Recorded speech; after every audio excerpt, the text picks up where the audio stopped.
Hola a todos, ¿cómo están? Bienvenidos una vez más a este espacio. Mi nombre es Jan. Recuerden que durante estos días hemos estado hablando de las disciplinas espirituales y hoy seguiremos con otra de las disciplinas, la cual es la disciplina del servicio. Y es que ha desaparecido desde 1861, pero la gente todavía reconoce un nombre en especial, el Pony Express, el cual era una empresa privada de mensajería y transportaba correo mediante relevos organizados de jinetes a través de una serie de 184 estaciones. El terminal oriental se encontraba en St. Joseph, Missouri, y el terminal occidental en el otro extremo estaba en Sacramento, California. El costo de enviar una carta de media onza por el Pony Express variaba entre 25 a 125 dólares de día de hoy, al día de hoy, haciendo la comparativa, dependiendo el valor de la época en que se mantuvo este servicio. Si los caballos resistían y el clima y los indios lo permitían, esa carta completaría un viaje de unas 2.000 millas, unos 3.200 kilómetros, en unos rápidos 8 a 10 días, como hizo el informe del discurso inaugural de Lincoln, más o menos. Puede que te sorprenda que el Pony Express estuvo en funcionamiento solo desde el 3 de abril de 1860 hasta el 18 de noviembre de 1861.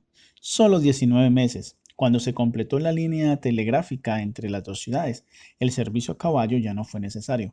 Ser jinete del Pony Express era un trabajo duro. Se esperaba que se recorriera unas 75 a 100 millas por día, unos 113 a 160 kilómetros, montando duro día y noche, cambiando de caballo cada 10 o 15 millas. Eso serían unas 16 a 24 kilómetros.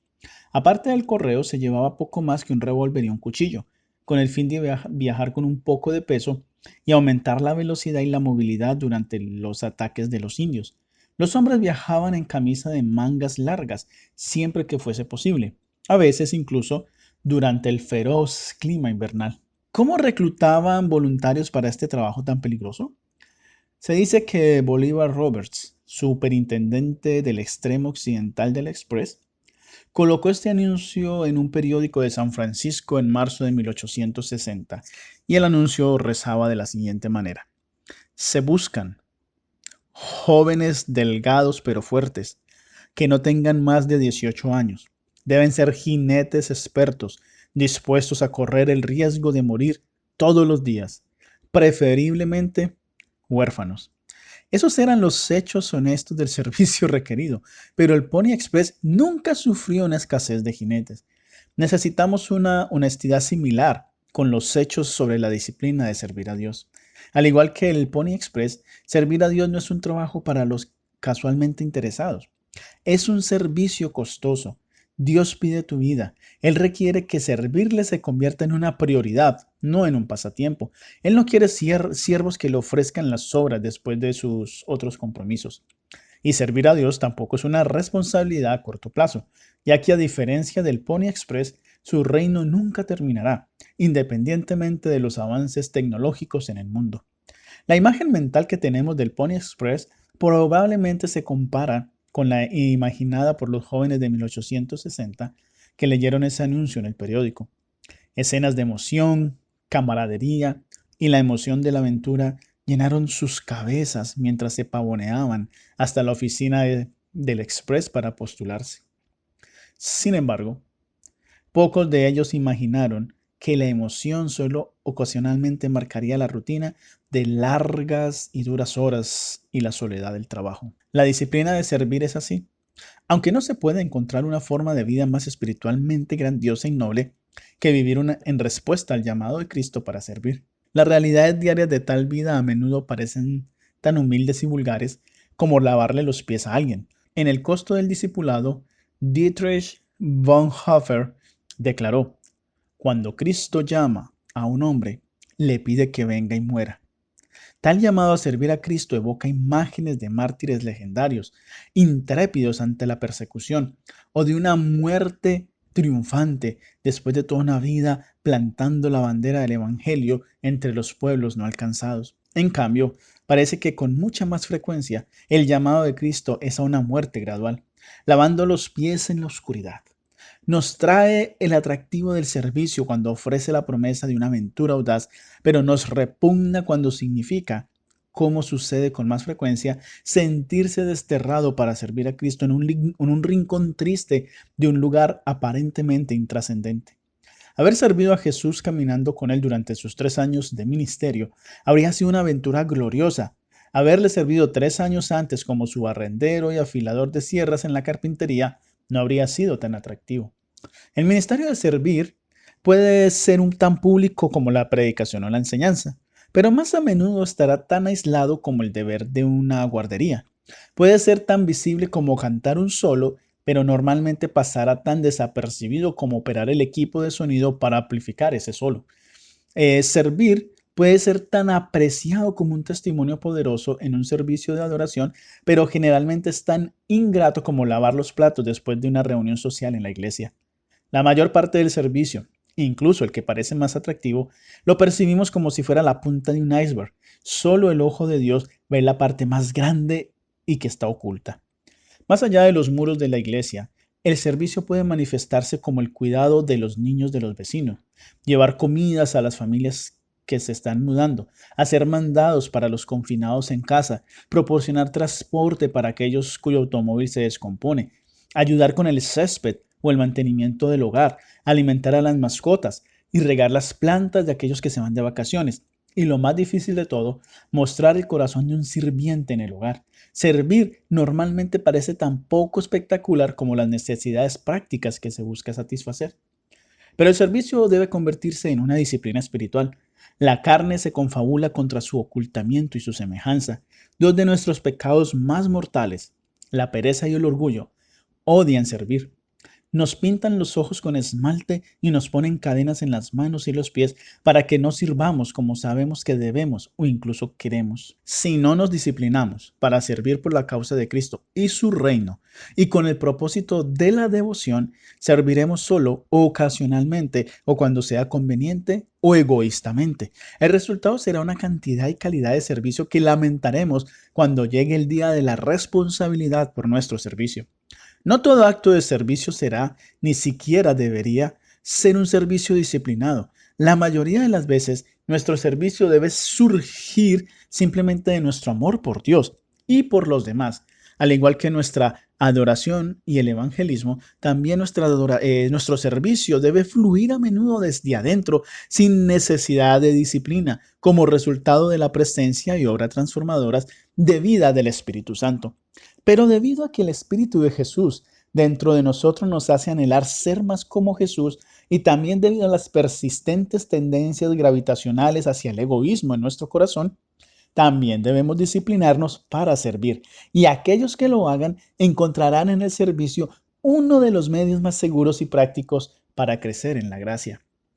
Pero para que no comencemos a pensar que servir es meramente una opción, grabemos esto en la piedra angular de nuestra vida cristiana. Grábate esto. Dios espera que todo cristiano sirva. Cuando Dios llama a sus elegidos a sí mismo, no llama a nadie o sociedad. Cuando nacemos de nuevo y nuestros pecados son perdonados, la sangre de Cristo limpia nuestra conciencia. Según Hebreos 9:14, para que todos podamos servir al Dios vivo. La Biblia a cada creyente le exhorta a servir al Señor con alegría, de acuerdo al Salmo 102. La palabra de Dios no tiene lugar para el desempleo espiritual o el retiro espiritual o cualquier otra descripción de un cristiano profesante que no sirve a Dios. Por supuesto, los motivos importan en el servicio que ofrecemos a Dios. La Biblia menciona al menos 6 motivos para servir. El primero es motivado por la obediencia. En Deuteronomio 13:14, Moisés escribió: a Jehová vuestro Dios seguiréis y a él temeréis, guardaréis sus mandamientos y escucharéis su voz. A él serviréis y a él le seréis fieles. Todo en ese versículo se relaciona con la obediencia a Dios. En medio de este grupo de mandatos sobre la obediencia encontramos el mandato de servirle. Debemos servir al Señor porque queremos obedecerle. John Newton, el comerciante de esclavos que se convirtió en pastor después de su conversión a Cristo y escribió himnos como Amazing Grace o Sublime Gracia, Ilustra el servicio obediente de la siguiente manera. Si dos ángeles recibieran en el mismo momento una comisión de Dios, uno para descender y gobernar un imperio más grande o el imperio más grande de la tierra, el otro para ir y barrer las calles de un pueblo más humilde, sería una cuestión de total indiferencia para cada uno, pues sus responsabilidades fueron echadas en suerte. El puesto de gobernante o el puesto de barrendero, porque el gozo de los ángeles radica únicamente en la obediencia a la voluntad de Dios. ¿Te imaginas a uno de esos ángeles negándose a servir? Es impensable. Del mismo modo, como puede cualquier cristiano profesante pensar que es aceptable sentarse al margen espiritual y ver a otros hacer la obra del reino, cualquier verdadero cristiano diría que quiere obedecer a Dios, pero desobedecemos a Dios cuando no le servimos activamente. Pecamos cuando nos negamos a servir a Dios. El segundo sería motivado por la gratitud. El profeta Samuel exhortó al pueblo de Dios a servir con estas palabras: solamente temed a Jehová y servirle de verdad con todo vuestro corazón, pues habéis visto cuán grandes cosas ha hecho por todos vosotros. Primera de Samuel, capítulo 12, versículo 24. Cuando servir a Dios parece una carga, recordar las grandes cosas que ha hecho por ti la aligera. ¿Recuerdas lo que era no conocer a Cristo, estar sin Dios y sin esperanza? ¿Recuerdas cómo se siente ser culpable ante Dios y no sentirse perdonado? ¿Recuerdas el terror de saber que has ofendido a Dios y que su ira arde hacia ti? ¿Recuerdas el horror de saber que estás a solo un latido de la muerte? Ahora, recuerda la experiencia de ver a Jesucristo con los ojos de la fe y de comprender por primera vez quién es realmente y qué ha hecho con su vida, muerte y resurrección. ¿Recuerdas el gozo de tu primera conciencia de lo que es el perdón y la liberación del juicio y del castigo? ¿Recuerdas la comprensión inicial incomparable de tu seguridad del cielo y la vida eterna? Cuando el fuego del servicio a Dios se enfríe, considera las grandes cosas que el Señor ha hecho por ti. Dios nunca ha hecho nada más grande por nadie, ni podría hacer nada más grande por ti de lo que ya ha hecho, y, y lo que ha hecho es traerte a ti hacia Él. Supón que Él pone 10 millones de dólares en tu cuenta bancaria todas las mañanas por el resto de tu vida, pero no te salva. Supongamos que Él te da el cuerpo y el rostro más bellos que jamás hayan vivido, un cuerpo que nunca envejece durante 1000 años, pero luego al morir te dejó fuera del cielo y te envió al infierno por la eternidad. ¿Qué le ha dado Dios a alguien que pueda compararse con la salvación que te ha dado a ti como creyente? ¿Ves que Dios nunca podría hacer nada por ti o darte algo más grande que el don de sí mismo? Si no podemos ser siervos agradecidos de aquel que es todo y en quien tenemos todo, ¿qué nos hará agradecidos? El tercero sería motivado por la alegría. El mandato inspirado del Salmo 102 es servir al Señor con alegría. Dios espera que sus siervos sirvan, no de mala gana, con tristeza, sino con alegría. En las cortes de los antiguos reyes, los sirvientes a menudo eran ejecutados por nada más que verse tristes en el servicio del rey. Nehemías, en el capítulo 2, versículo 2 del libro que lleva su nombre, estaba afligido por la noticia que había escuchado de que Jerusalén todavía estaba en ruinas a pesar del regreso de muchos judíos del exilio en Babilonia. Un día, mientras servía comida al rey, Artajerjes, el rey, le dijo: ¿Por qué está triste tu rostro? ¿Pues no estás enfermo? No es este sino un quebranto de corazón, dijo Nehemías. Debido a lo que eso podría significar para él, Nehemías escribió: entonces tuve un gran temor. Eso es porque no te deprimes ni te enfadas cuando sirves a un rey. No solo da la apariencia de que sirves a regañadientes, sino que también revela tu insatisfacción con la forma en que dirige las cosas. La persona que no puede servir al Señor con alegría contradice con su corazón lo que profesa con sus labios. Puedo entender por qué la persona que sirve a Dios solo por obligación no sirve con alegría. Puedo entender por qué la persona que sirve a Dios en un intento por ganarse el camino al cielo no sirve con alegría. Pero el cristiano que reconoce con gratitud lo que Dios ha hecho por él o ella, por la eternidad, debe poder servir a Dios con alegría y gozo. Un creyente No ve el servir a Dios como una carga, sino como un privilegio. Supón que Dios te permite elegir a cualquier persona en el mundo para servirle y conocerle íntimamente, pero ¿no te dejaría servirle? Supongamos que Él te permitió servir en cualquier puesto político o puesto comercial en el mundo, pero te prohíbe servir en su reino. O supongamos que te permitió servirte a ti mismo haciendo lo que quisieras con tu vida y sin necesidad de preocupaciones, pero nunca podrías conocer a Jesús. Incluso, lo mejor de estas cosas se convierte en una esclavitud miserable en comparación con el privilegio inconmensurable de servir a Dios. Por eso el salmista podría decir, mejor es un día en tus atrios que 1000 fuera de ellos. Escogería antes estar a la puerta de la casa de mi Dios que habitar donde reside la maldad. Salmo 84:10. ¿Sirves en ese comité de la iglesia con alegría o con tristeza? ¿Sirves a tus vecinos de buena o de mala gana? ¿Tienen tus hijos la impresión de que tú realmente disfrutas sirviendo a Dios o que simplemente lo soportas? El cuarto sería motivado por el perdón, no por la culpa. En la famosa visión de Dios en Isaías, observa su respuesta una vez que Dios lo había perdonado.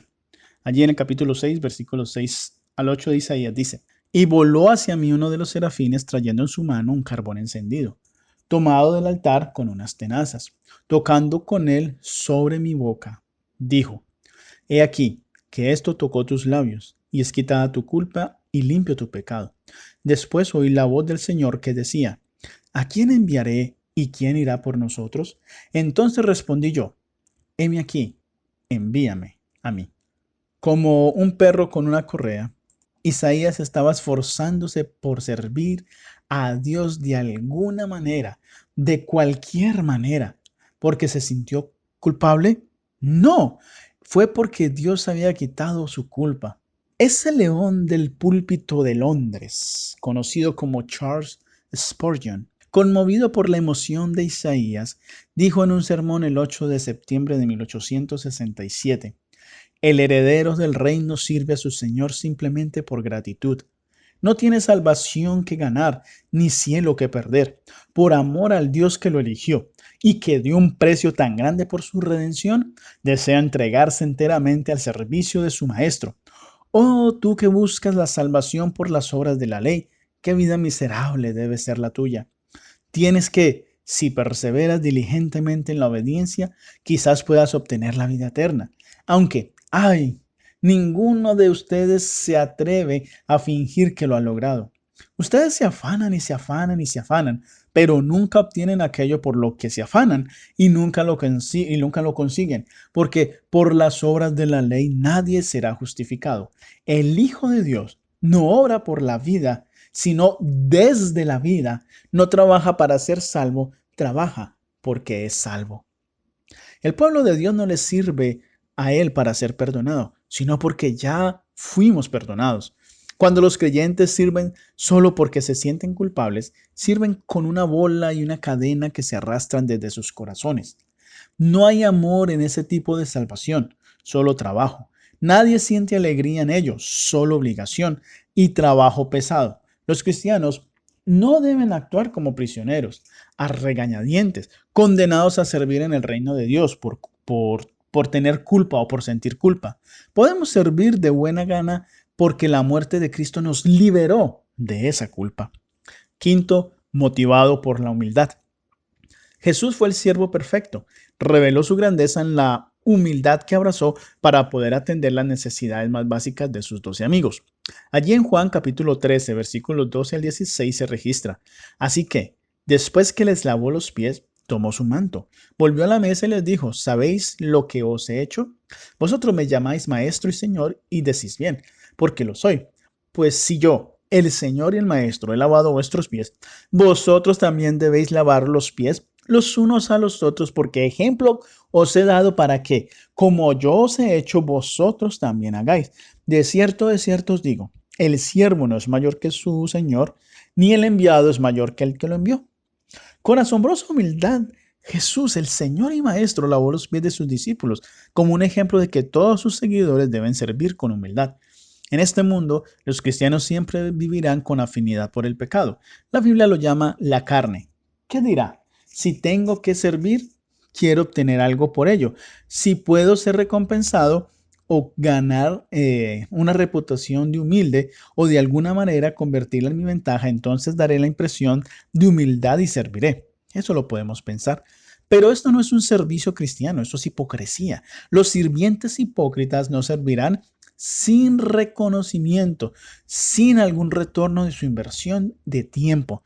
Pueden desear el reconocimiento de aplausos, reconocimiento público, aprecio a través de las redes sociales, resultados asegurados, honor por su ejemplo, o lo más útil de todo, el desarrollo de una reputación como santos, sacrificados o excepcionalmente espirituales. Los hipócritas hacen esto porque no sienten inclinación por el tipo de servicio que solo Dios puede ver y recompensar. Entonces, si es necesario, idearán formas inteligentes pero religiosamente aceptables y falsamente humildes para asegurar algún tipo de atención humana. Si esto falla, intentarán negociar al menos alguna forma de reciprocidad por su servicio. Por el poder del Espíritu Santo debemos rechazar este servicio hipócrita y farisaico como una motivación pecaminosa y servir con humildad considerando a los demás más importantes que nosotros. De acuerdo a Filipenses 2:3. Puedes servir a tu jefe y a otros en el trabajo ayudándolos a tener éxito y puedes ser feliz. Incluso cuando reciben las promociones y a ti te pasan por alto. Puedes trabajar para que los demás se vean bien sin que la envidia llene tu corazón.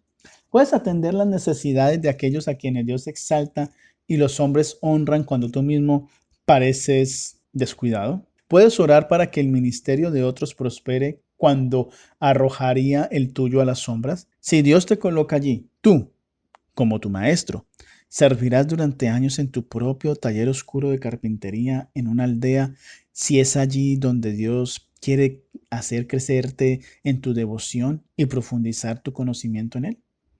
En la disciplina del servicio, Dios no solo busca el trabajo bien hecho, porque incluso el mundo sirve bien cuando conduce a la ganancia. También nos llama a servir con humildad, porque eso conduce a la semejanza de Cristo. Séptimo, motivados por el amor. En el corazón del servicio, según Gálatas 5:13, debe estar el amor.